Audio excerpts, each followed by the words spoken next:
David Holcomb is a researcher at Oak Ridge National Laboratory. And I realize I actually don't have the biographical information here on the sheet of paper, but I'll do it from memory. I think David has his doctoral degree from Ohio State University, and he's an expert in nuclear technology, including instrumentation and controls, and he leads the U.S. Fluoride salt-cooled high-temperature reactor program in Oak Ridge. He's also I guess would be a principal investigator for the new Cooperative Research and Development Agreement that has been developed with the Shanghai Institute of Applied Physics. It's also a pleasure to be able to introduce Dr. Kun Chen. Kun, your degrees are from Indiana, and you performed research also at Argonne National Laboratory before going to join, I think it was just like a couple of years ago, back to Shanghai. 4 years. 4 years ago, to the Shanghai Institute of Applied Physics. See, I'm doing this all from memory. And it's a real pleasure actually to have both of you here for the talk. As you can see, people will be wandering in over the next 5 to 10 minutes or so. And with that introduction, what I'd like to do is to turn the floor over to David and to Kun to discuss the Oak Ridge-SINAP Cooperative Research and Development Agreement and U.S.-China collaboration in the area of salt-cooled high-temperature reactor technologies. David, the floor is yours. Thank you. We'll probably exchange between slides here. One of the disadvantages of being half the world away from each other is while we made the slides together, we have had a chance to research exactly how we're going to present the different parts, so we'll probably switch between different slides. As we pointed out, I'm David Holcomb, work for Oak Ridge National Laboratory, and this is about our cooperative research between ORNL and SINAP. Probably have to advance the slides. Okay, say U.S. and China have begun cooperating. That's the sort of the biggest news. Is it finally happening? We've been talking to each other for a number of years now. And the collaboration is supportive of the U.S. government's agreement with the government of China on cooperation in civilian nuclear energy research and nuclear energy science and technology. ORNL and SINAP are the lead institutions within their respective countries, but ORNL will, and already has, as a matter of fact, hopefully the purchase order for Berkeley to do some work is currently open.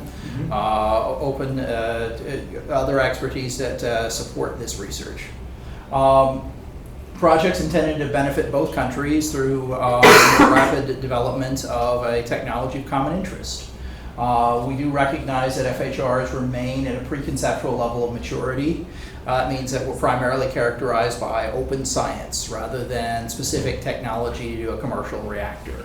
And so all these results are intended to be openly available and published in the scientific literature.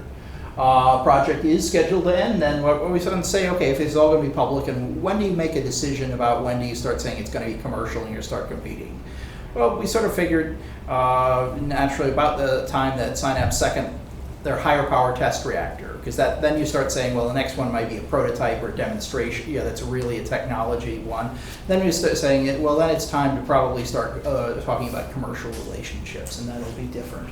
The collaboration includes research and development, supports evaluation, design, and licensing of the reactor class. Essentially, everything except fissile material separation technology.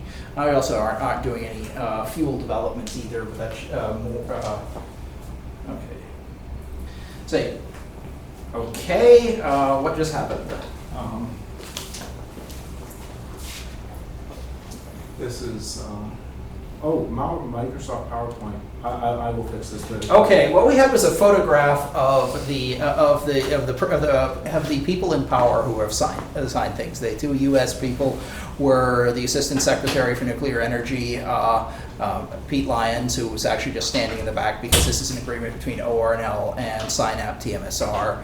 So the signatories were Dr. Hongxi Zhu from TMSR and Dr. Tom Mason, who's the ORNL lab director, and the two supporting organizations standing behind each other.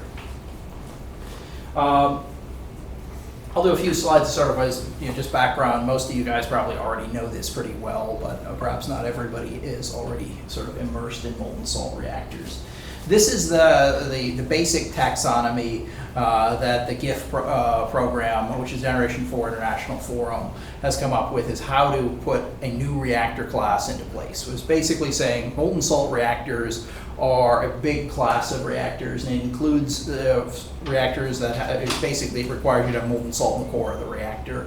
And some of these have dissolved fuel, and so it's a salt-fueled reactor. Some of those have fast spectrum, some of those have thermal spectrum, some of them use uranium-plutonium, some of them use thorium-uranium fuel cycles, breeders, overburners, denatured. But what we're talking about for this is the salt-cooled reactors. And some people, I mean, MIT in 2008 or 9 were promoting a fast spectrum chloride salt, solid fuel reactor. Well, yes, that is in this class. But the branch that we're talking about is the fluoride salt-cooled reactor, where it's got a solid high temperature fuel. In this case, will be a thermal spectrum because we're moderating with graphite. And say the fluoride salt means FHR. FHR is sort of there because otherwise it's very difficult to differentiate, and you get long words, and it's just a convenient acronym. So what is an FHR? Say, uses high temperature salt compatible fuel. TRISO is still the default one because the only one that we know that works. We may mention in some other times that there are other options in fuel forms, but TRISO is the only one that we know that works, so it's the default. Use of fluoride salts, the primary coolant. Say a low pressure, basically a swimming pool, it's atmospheric pressure. Primary system configuration, temperature of heat at least 600 C. That's an artifact of the molten salts not melting until about 450 C. And strong passive safety, meaning no requirement for an active response to avoid core damage or large off-site release. Again, current U.S. Policy, we're not doing dissolved fuel reactors. However, it is not that dissolved fuel reactors are by nature something that DOE does not support. We did have a large dissolved fuel program for a number of years. However, there are only a certain number. The budget is what the budget is, and this is not anywhere near high in the priority list. And we also say, why did we go with the earlier era on there and said we had to be breeding on this? And it was sort of, we thought uranium was very scarce back at, all the way into the mid 80s probably. We were really we were very much, but we keep looking for uranium, and every time we find it, we realize this is not a scarce material. And if you keep reading the work that people are doing with uranium from seawater, it's making some phenomenal progress. It's very difficult to say, for the next millennium, we're going to be really short on acceptable cost uranium. So we're saying, well, breeding isn't all that, isn't that what's going to be driving us. However, you can certainly configure a dissolved fuel reactor so that there are some substantial proliferation concerns. And we just wanted to avoid having to deal with that in this initial collaboration. And why don't you go ahead, and these are some slides on China. Thank you, Dave. Thank you for the introduction. And my name is Kun Chen, and I'm from the Shanghai Institute of Applied Physics, Chinese Academy of Sciences. And we have a project that's going on to support the molten salt research. And this project includes developing both FHRs and dissolved fuel MSRs. So the first project we got is from January 2011, which is the Chinese Academy of Science project. It used to be a 5-year research and development one, but now it's extended to 7 years. Then we have another project we're trying to initiate. That is the National Energy Major R&D project from the China National Energy Administration. We started applying of the project from August 2013, and we're trying to get a 1 billion Chinese yuan but the funding is not fully committed yet. And starting from last year, we also talking with the Shanghai local government to get their support on our MSR, FHR efforts. And also, we asked them to support a simulator. It's basically a reactor without any nuclear fuel. It's electric heating devices that may be used to do a lot of significant, meaningful experiment to validate the models and benchmark codes. But that money is not yet fully committed, so we're only on the first one, but trying to get the second and third one in order to have our huge ambitions on developing both FHRs and MSRs. Oak Ridge National Laboratory is fully owned by the U.S. Department of Energy. So everything that we do has to be approved by the Department of Energy. And we're working for the Office of Advanced Reactor Technologies. And their mission is to develop advanced reactors which have some potential for significant economic improvement or improve safety over existing reactor concepts. You should know about this from the university side, because the way the government funds the university researchers, they take 20% off of the top of all research programs, and they put it into the university support program. And so this is where the base program. Office of Nuclear Energy. Office of Nuclear Energy. Very nice. Yeah, it's all the way at the top. But it's each line item. Just 20% comes right off the top and goes to the university. So ART does support both reactor concept and technology development. And also, they put the new licensing framework efforts for advanced reactors under ART in collaboration with the NRC. And ART has always employed international collaborations to expand and leverage R&D investment. So this is not first of a kind. It's a first of a kind at this scale, and certainly with China. But it is part of our the policy, and this is why this is sort of the tie. How it fits into the ART mission. Basically, we have the potential to generate large quantities of power which while maintaining full passive safety, and have the potential to be highly economic. Well, as I said, we had a project that tried to develop both FHRs and MSRs. So, but we don't have the reactor yet. We have some mock-ups in our hall. So they took the pictures, I think last year or right? Actually, I think one of them is pairs. His looked better than mine. So basically, the idea is that we use the liquid fuel reactor to test the utilization of the thorium fuel, because there's a report said that China has a vast reserve of thorium. And the solid fuel reactor, we're trying to develop it for several reasons. And the first one is that we have China has a HTR program going on, that they have already developed the triso particle fuel, which can be used in the FHR. Also, we believe that the FHR technology are much more mature compared to the solid fuel MSR. So we expect to build the FHR rather quicker than the MSR. The idea is that we first develop FHR, which is part of the collaboration with Oak Ridge and other U.S. university. And based on the technologies and experience on the FHR, we will try to build the liquid fuel one. It's going to be a midterm science-focused project. So we're also thinking about the power processing of the liquid fuel, because the idea is to use thorium, so we have to work on that.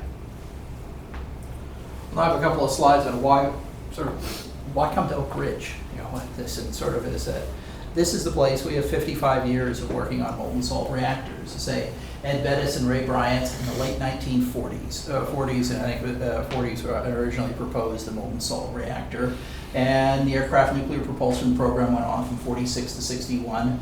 The aircraft reactor experiment doesn't get much mention, but it was the first molten salt reactor that ever went.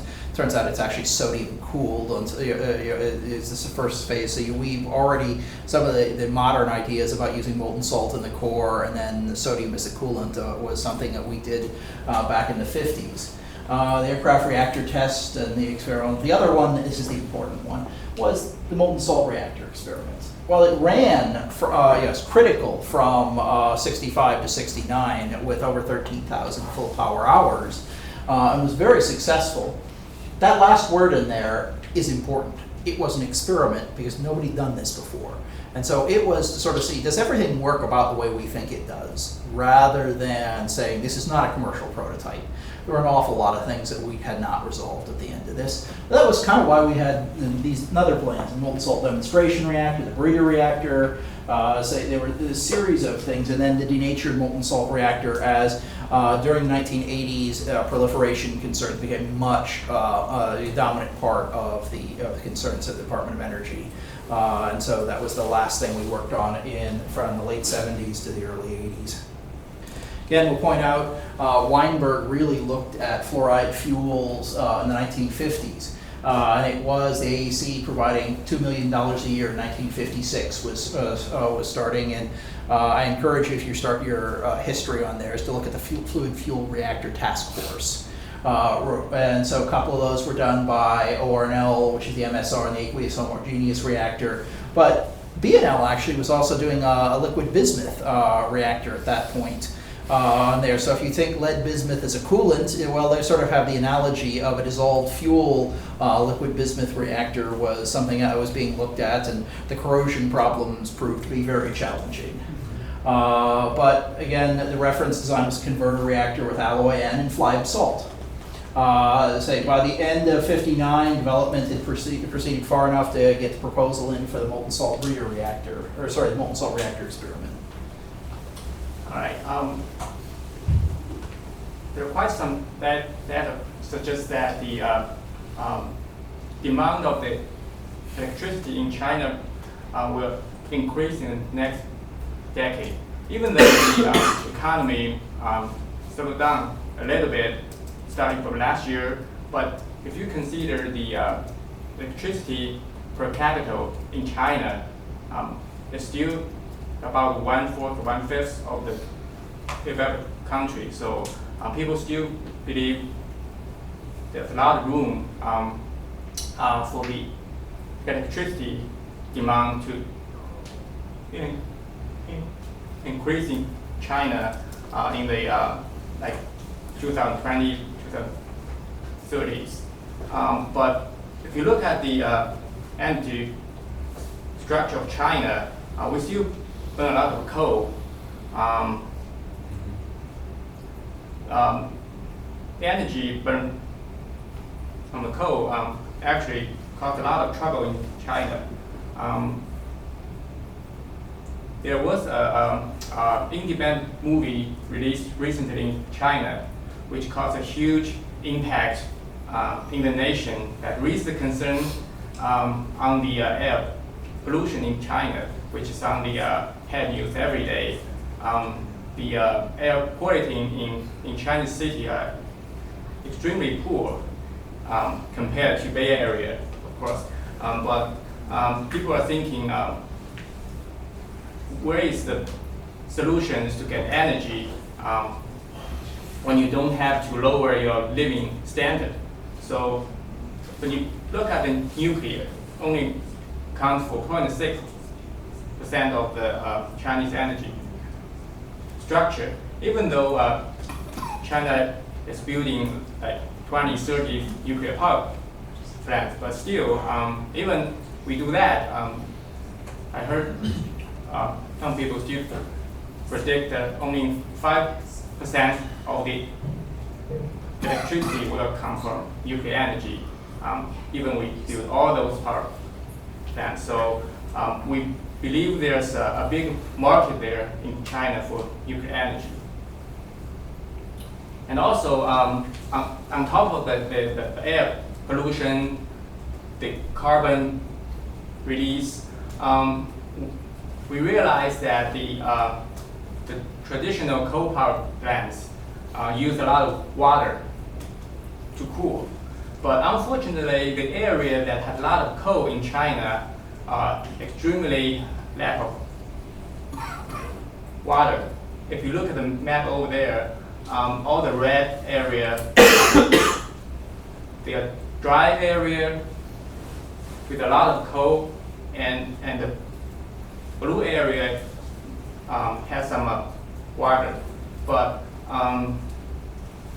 if we keep burning coal, not only we pollute our air, but also this power plant compete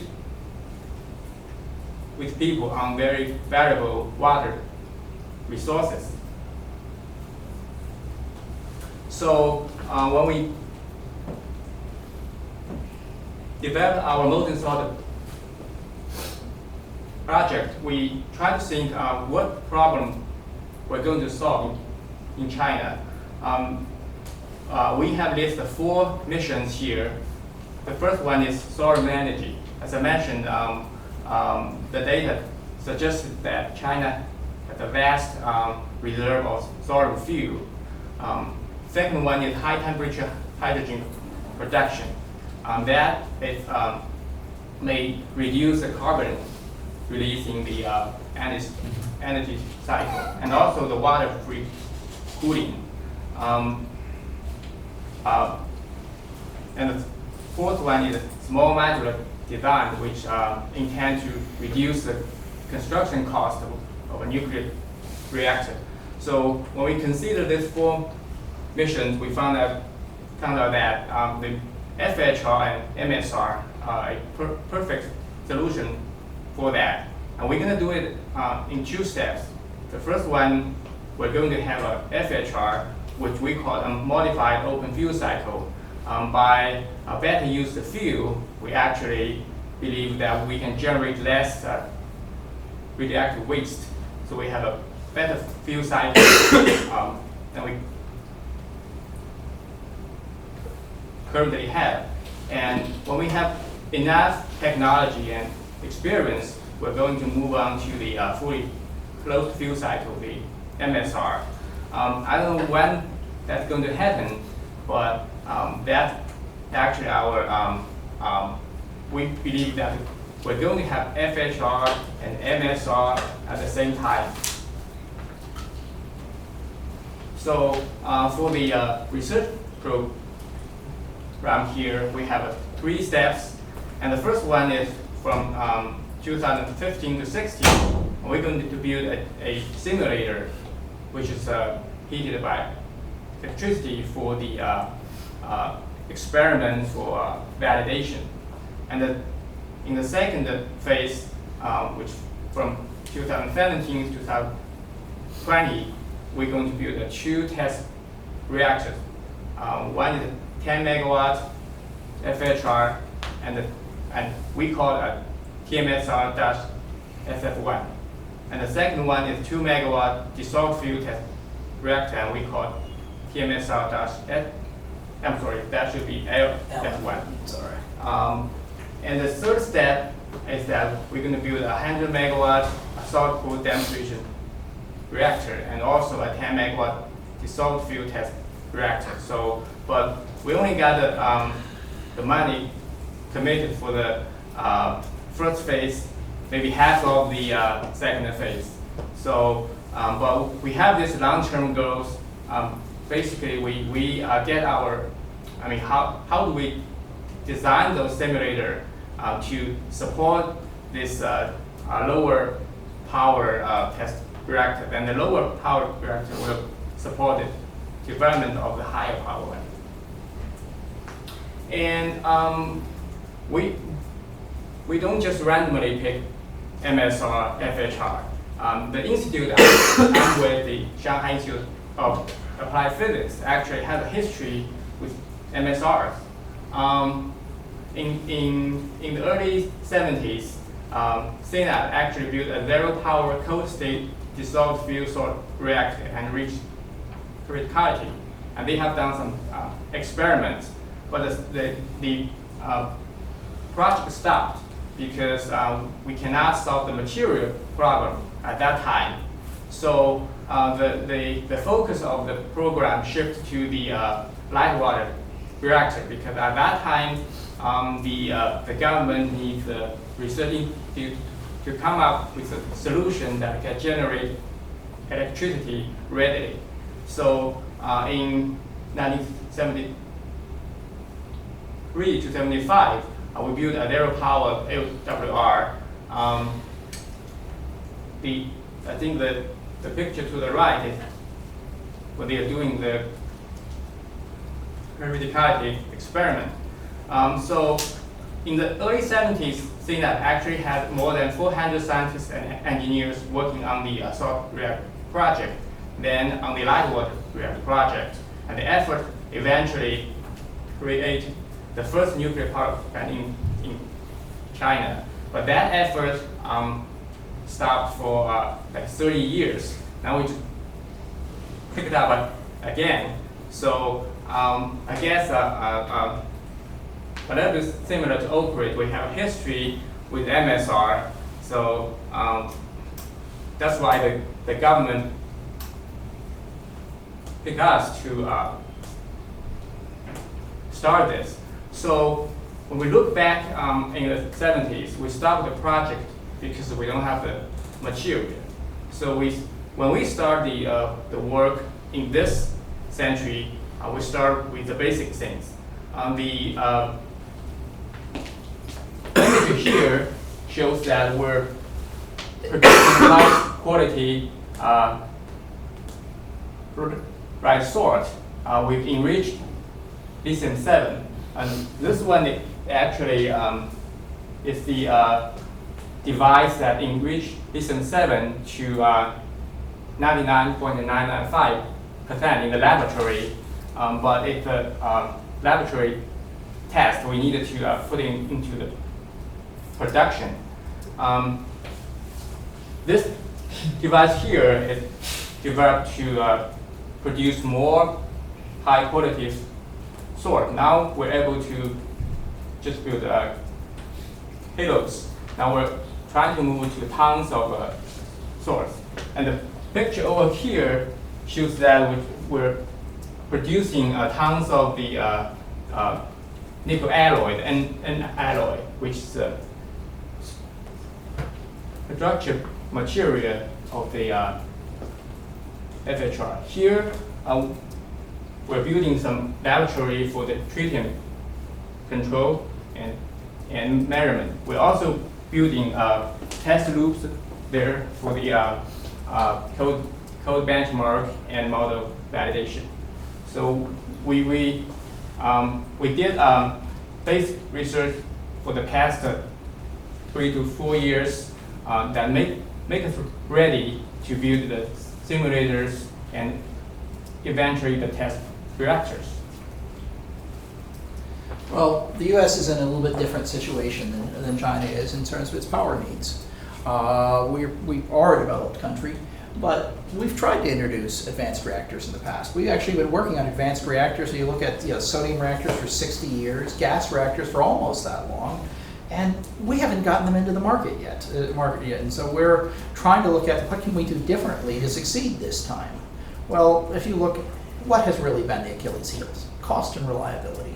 We simply have not been able to compete with other ways of generating power. Power and no utility wants to have us.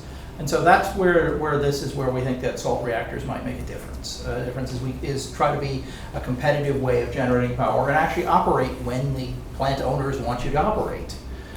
Say high thermal efficiency and low pressure are the foundation for the low cost and the passive safety, which will hopefully really help us with the low cost. Say FHRs offer increased passive safety at any scale. The inherent properties substantially reduce the source term. Essentially, if the fuel is damaged, many of the most significant radionuclides remain dissolved in the salt with no inherent tendency for them to leave the salt. The modular passive decay heat removal avoids a core size limit. So we can support small reactors, we can support large reactors. Reactors is just the reactor class. But the lack of the cliff-like phenomenon really does help us with the safety system performance. It's not, we don't have the equivalent of a departure from nuclear boiling accident. If the core exit temperature goes up 20 degrees or something like that, you don't have this huge problem. If we got a void in the core on here, there's no core boiling void, high positive feedback coefficients on this. They simply, the phenomenon don't exist. Which really helps us with the safety phenomenon, just because there isn't anything that's really dramatic that happens in an accident. I like boring accidents, so I have a couple of weeks to think about them. High temperature also broadens the applicability of nuclear energy. Like China, we're interested in also being able to produce products that are not economically feasible with LWRs. And it's just simply the high exergy. And I'm sure in a university class you've had your thermodynamics courses recently. There, I always have problems with that word outside of there. And the lower the cooling water requirements really increases the site flexibility. I mean, certainly if you can use water and you can, it's going to be better. It's just convenient to have a cold source. But being able to go to T-hot, I mean, Carnot tells you there's only one way to get efficiency higher on there, and that's the difference between T-hot and T-cold on there, but it's an absolute sense. And if you T-hot's high enough, the fractional difference is smaller with having to raise it a bit or raise T-cold a bit. And again, the deployment time frame, if we say, it's going to take China, even at this Chinese work and working together, perhaps the U.S. bringing together, if we built a demonstration reactor, we build another higher power demonstration reactor, it's still going to take 20 years or so to get these into large-scale deployment. Well, it turns out LWRs in 2035, if you're starting to say, I want to do large-scale deployment, that's about the time that a number of our reactors are probably going to start reaching retirement age. And it's not because they're being forced out, it's because it's just naturally that things get old over time, and they get more and more expensive to refurbish. Again, one of the things I'm pointing out is, my message is that MSRs, we need to be supporting utilities. And the utilities, the history of this was MSRs did very well with utilities. There was a large support group, both the vendors and the utilities. I'm a little bit less interested in the vendors. Yes, you do have to have one, and then the next stage. But you need to make sure you have a customer. There were 15 utilities in the molten salt group, in addition to a number of major component vendors who were very interested in this in the early 70s. Foster Wheeler did a full-scale steam generator conceptual design. We were really starting to move into something that looked like a real industrial system. Well, that's where I think things are very exciting here, because FHRs are really starting to get support from customers. Some of the support is coming from Westinghouse and from some of the other reactor vendors. I think it's very interesting to see Cindy Pezzi, who's the Vice President of Global Technology and Chief Technology Officer at Westinghouse. This is somebody who's in there, who's in a very high position in Westinghouse, saying, we recognize the challenges inherent in commercializing SFRs and HTGRs, and that's her emphasis, not mine, on there. And the merits of SALT, we see a potential for economic and safety benefits, and that we should be actively maturing our understanding. It's basically the same message that we're putting out. Industry is starting to echo it back to us. I think this is very exciting. We also point out, while Southern Company, a utility, is now on one of the NEUP projects, Westinghouse is partnering here with you on some of their. Arriva is also on another NEUP project. And General Atomics has recently been expressing strong interest in becoming a fuel supplier. Again, I point out nuclear may be 19% of US electricity, but because we can supply other products, we're only 8% of the energy market. We got 92% of the market to aim at. Again, FHRs remain in early developments. This is why we can collaborate, and it's very much is still an open science collaboration. A significant amount of information remains to be established. The thermal and hydraulic benchmarks we're going to be talking about later this week. We are just sort of fundamental to being able to develop a safety case and be able to develop the design tools. Materials performance data. We don't have a code qualified alloy yet, and it's just absolutely important if you go to a commercial plant that you have materials which are qualified for their use.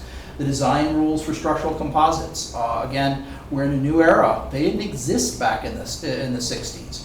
And certainly at these temperatures, if you want to avoid creep, and you want to really go to higher temperatures, we'll be using more structural ceramic composites than we've ever used in another reactor. The safety assessment tools, again, how do you reflect full passive safety and design requirements? We've not done this before, and so we're breaking some new ground. Again, no FHR has ever been built is a central message to this. Purpose for this CRADA is to accelerate that deployment. The CRADA is, it supports China's program explicitly. They are funding this, and so we're trying to help them succeed. CRADA is limited to solid fuel MSRs. However, we acknowledge that nearly all the technology is going to directly be applied to dissolved fuel MSRs.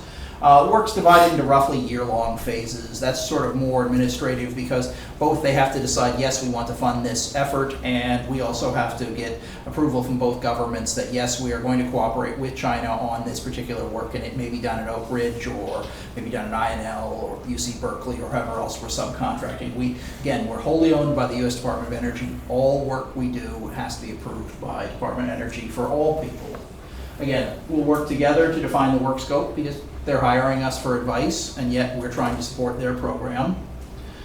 The CRADA will end again once the foundational scientific work, and for us that means once you've built and operated a higher power test reactor. Here are the listing of the initial CRADA tasks. This is just coming off the statement of work. Again, we have a fluoride salt test loop, and it was built initially under an ORNL-LDR laboratory directed some internal funding from ORNL, and it was supplemented by some funding from DOE to improve its performance, but we never got it actually turned on. Commission DOE just say we're always in a budget competition and we needed funding to do this. And so that's the first thing we're doing is we're going to turn on the loop, and SINAP's going to be there and working with us as we turn on the loop.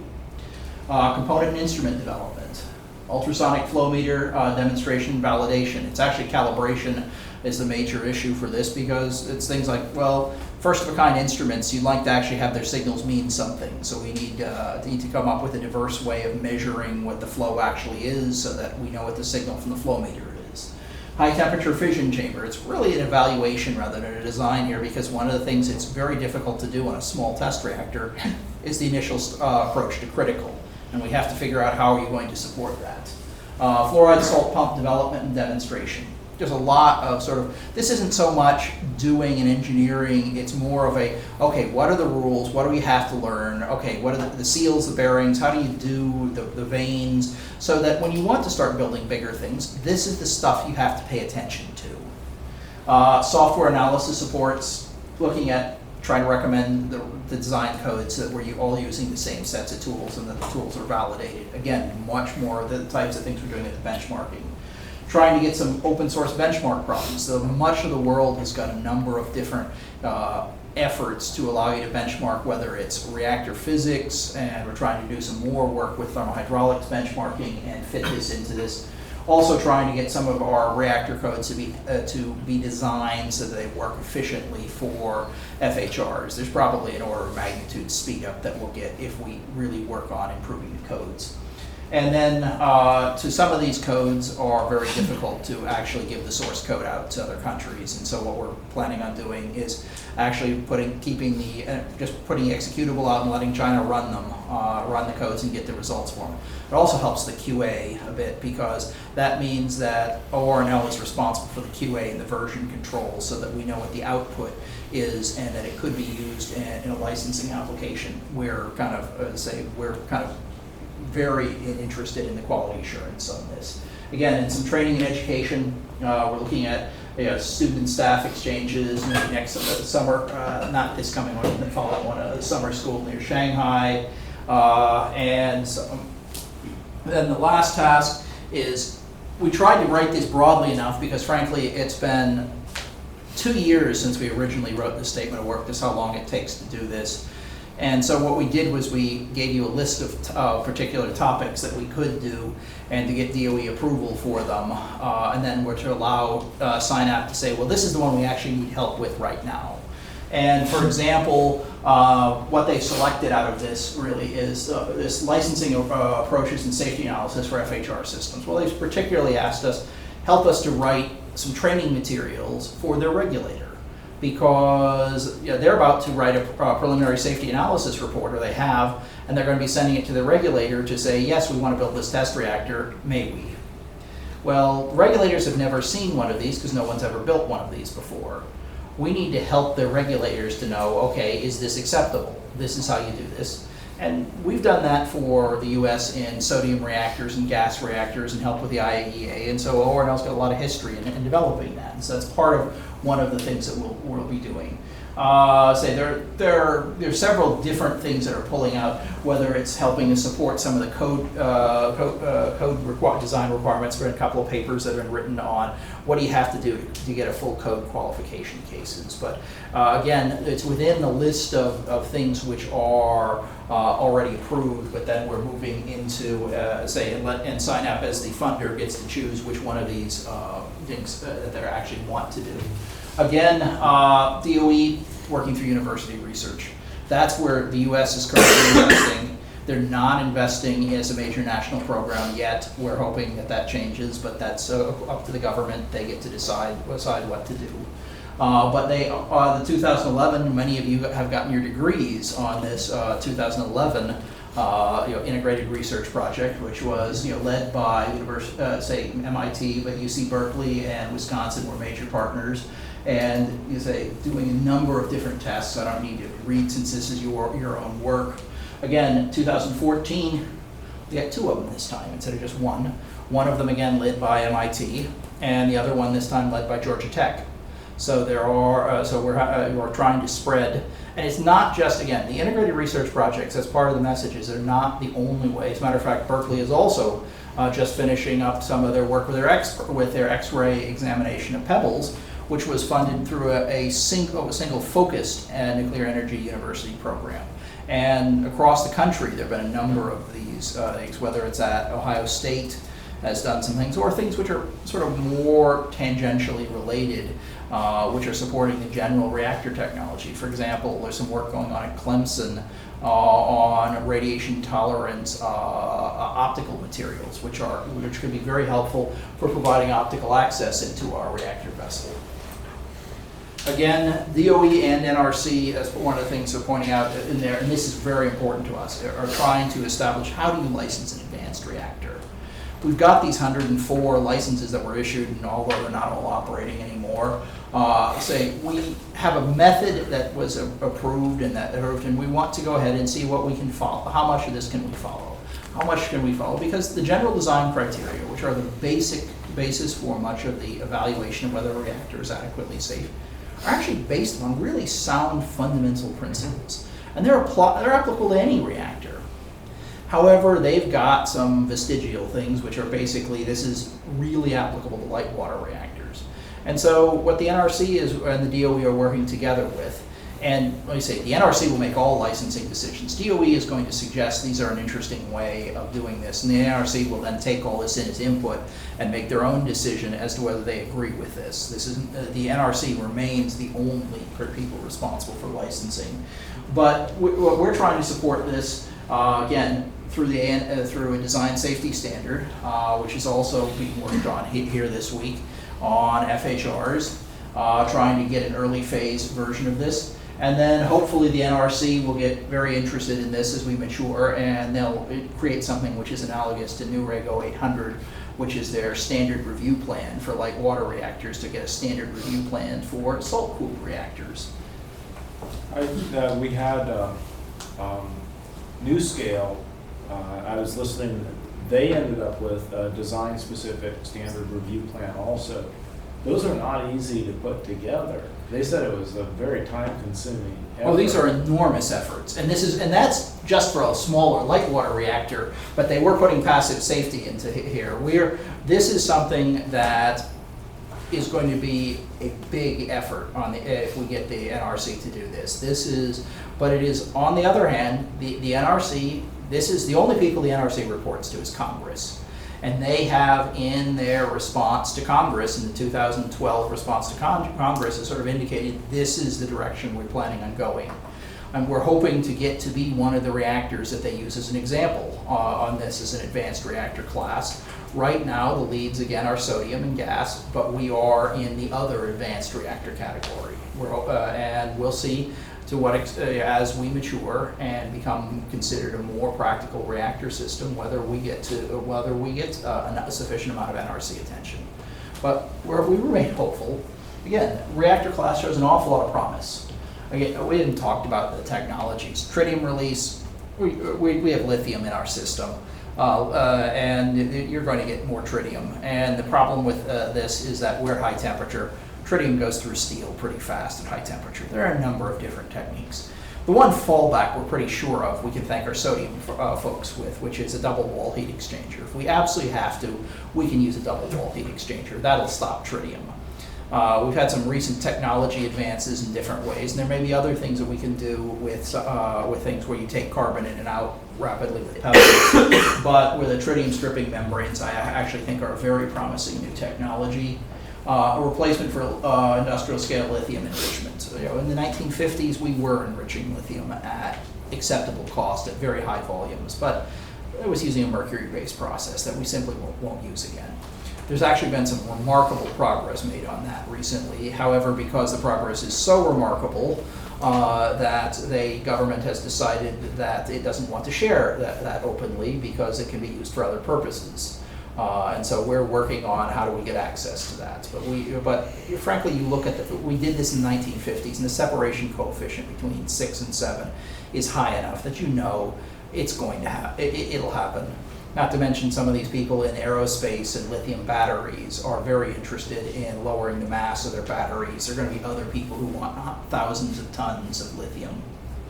Again, qualified fuel, salt chemistry control, structural ceramics. These are all the traditional things. It looks like a traditional reactor. For the exact same reasons, you need the same things in every reactor. Fully qualified primary coolant boundary alloy. Yeah, we'd say, yes, I need the outside reactor. Safety and licensing approach. One of the other things that I don't think has gotten as much attention as it merits yet lately is that the instrumentation is going to be substantially different. One of the characteristics of this is a low pressure, it's a swimming pool. If you ever worked at a university reactor, they're swimming pool reactors, an awful lot, you look down at it, the blue glow tells you an awful lot. When it gets bright red because it gets hot, it tells you an awful lot. So, optical techniques are going to tell you an awful lot more than you would in classical reactors. The other thing is that fluorine's got some very convenient short-lived activation products with 7-second half-lives, 11-second half-lives. If you look at these things, they emit energetic gamma rays, which tells you things like, how am I going to measure the power when it's at power? Well, I'm going to use activation, because it's simply, you've got this nice thing which integrates the flux. And you've got some of them that have a thermal cross-section, so you can get the thermal flux out. You've got some things which only have a fast cross-section, so I can get the fast flux independently. That's also how I'm probably going to do primary flow. I'm just going to watch the decay as it goes down the pipeline on there. So activation-based measurements are going to have a great deal more, and it just looks different than what you do in a PWR. Well, that's a great way to put a positive spin on that high gamma flux. It's impressive. Yeah. It's wonderful. Well, here is one of the things. I don't think we're quite yet at the enthusiasm here, but again, this is one of the quotes that from one of the slides I like pulling out nowadays, is that in the late 60s, they were really the tone of enthusiasm in Oak Ridge. And unfortunately, some of the more senior people who are still around have a tone of bitterness on there because they did not see their dreams realized. We're hoping to push it one more step down and actually become the commercial system and actually get the enthusiasm. As we point out, though, it's not confined to Oak Ridge, that this is around the world and around the country, and we're looking forward to the collaboration with China and with all the university partners. And that's what we have.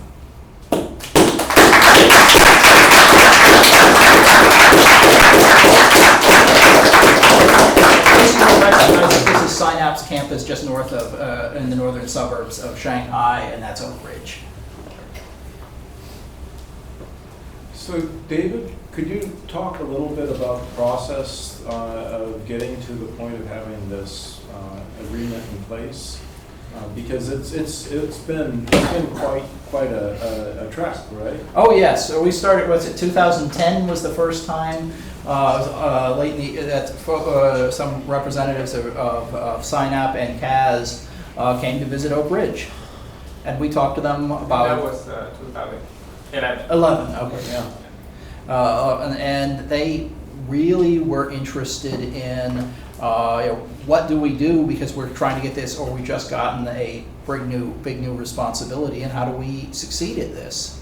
Well, Oak Ridge, was very interested in molten salt reactors and very interested in seeing that this is success. However, we're also want to make sure that we follow what the guidance or the instructions given to us by the Department of Energy. So one of the things then the higher ups, meaning the Assistant Secretary for Nuclear Energy, there was, when was it, December of 2012 that they signed an agreement between, it's December, but I can't remember whether it's 11 or 12, but it was an agreement between the Chinese Academy of Sciences and the Department of Energy on agreement to cooperate in nuclear energy science and technology. Memorandum? The MOU. I think that December 11. December of 11, okay. That was that, and that sort of is the master instructions to us, saying that yes, we would like to have you do this because it's the highest level of our government saying yes, do this. And then we have the, okay, what are the specifics, and do we agree that you do with the specifics? And so we spent a while going ahead and saying, well, SINAP said, well, yes, we would like some help from you. And we said, okay, what specific things? So we started writing a statement of work.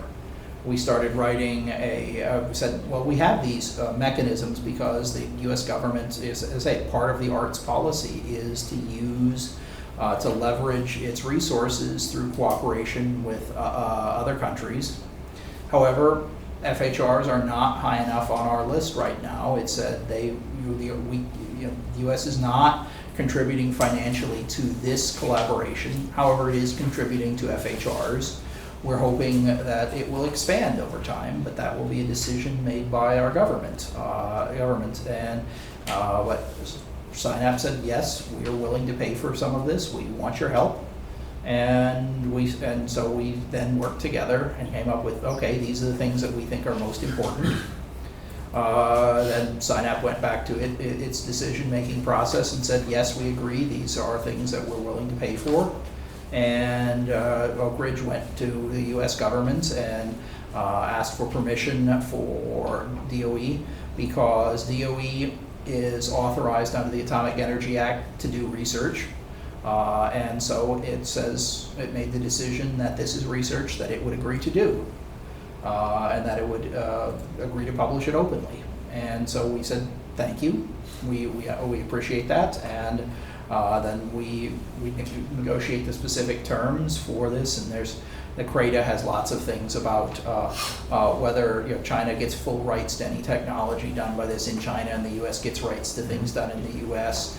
And as a matter of fact, that was spent a considerable while. We're trying to get a subcontract with Berkeley, and because that means that the universities have to agree to those same terms if they're going to get funded through this CRADA, and that took some effort to get the Regents of the University of California to agree to the same terms, but they have now. So it has just been, it's the march of two multiple large organizations trying to work together in what's not a crisis mode. So we're one more step, and I'm working on my patience and learning to work our system. Questions? At this point, someone in the back. So because of the CRADA, there's going to be a lot of experimental data that's generated. So what's the plan for making this data accessible to all the partners in this CRADA and Well, there's both the normal publication, scientific publication, but actually in the workshop, one of the things you'll be hearing about is an information management plan. We're still working on exactly how to do that, but certainly that is something the DOE is very interested in, because we have run all these programs for 60 years. And then you go back and you try to do something again and realize, drat, we've lost it. It's been dumped. And universities are even worse than national labs, because you have a mission to graduate the people with all the data. And so we try, so we are, and a matter of fact, this is going to be a requirement, or at least, I don't know whether it's been officially announced yet, so maybe it won't be, for all NEUP projects are going to have a data retention plan requirement on there. And so we're trying to look at how do you do information management in a modern age. And we are intending to use the fact that the Gen 4 Materials Handbook and a number of the thermohydraulics programs have started, and this actually came out of the CASTLE. It's a program where they also needed to get this type of experimental data and have paid for creating some of the architecture. And so it'll probably be something which is hosted as far as the architecture at ORNL, but we'll have full access to all the partners who want to work on this. But again, this is a work in progress. That's actually one of the other tasks that SINAP elected in the first phase to go ahead and start with, is how do you do information management? And the answer is we're working on it. We recognize the problem, and we all are in the modern age where it's, storage is free. It's the intelligent storage which is hard. Yeah, you briefly mentioned the commercial aspect of Westinghouse being interested in everything, but at the same time, the CRADA only involves public research, not commercialization. So when do you see the commercial aspect taking over, or is it going to participate in the CRADA without the commercialization in mind, but just trying to support with the idea of helping for future potential commercialization? Westinghouse isn't going to build a reactor today. I mean, yes, they want to make money on selling these reactors, but we're not ready to build a reactor. But certainly, if they're going to design and build a reactor, and we're expecting, there'll be Chinese vendors, there'll be U.S. vendors who will want to do this. They'll want to educate their staff, just like, hopefully they'll be hiring a number of the students who are coming out of this. I'm very pleased to see that they are interested in the long term and saying that, hey, we still want to be selling something. They don't want to be selling AP 1000 in 2035. What are they planning on selling here? And so they're recognizing they have a future. And as we pointed out, our opinion of commercialization is, after you've run a couple of test reactors, one of them that's big enough to start seeing the impacts of higher powers, then you start saying, okay, it's probably time to transition from the national labs in the leadership position to the industry in the leadership position. Because this early phase is, naturally the universities tend to lead because they push the frontiers of knowledge. Then you sort of transition to a little bit larger and a little bit more organized scale, where it's the national level laboratories, and then it progresses into the industry. That's the design progression. Whether that's actually going to happen, your guess is probably as good as mine. I think, okay, one more question, Doc. What does the acronyms FHR and CRADA mean? Oh, let's go for the front page on here. Was the first page on here gives you CRADA, Cooperative Research and Development Agreement. And that's exactly what CRADA is. Cooperative Research and Development Agreement, that's the CRADA. And FHR, again, is the subject of this, just stands for Fluoride Salt Cooled High Temperature Reactor. Okay, thank you. Let's go ahead and thank the speakers again.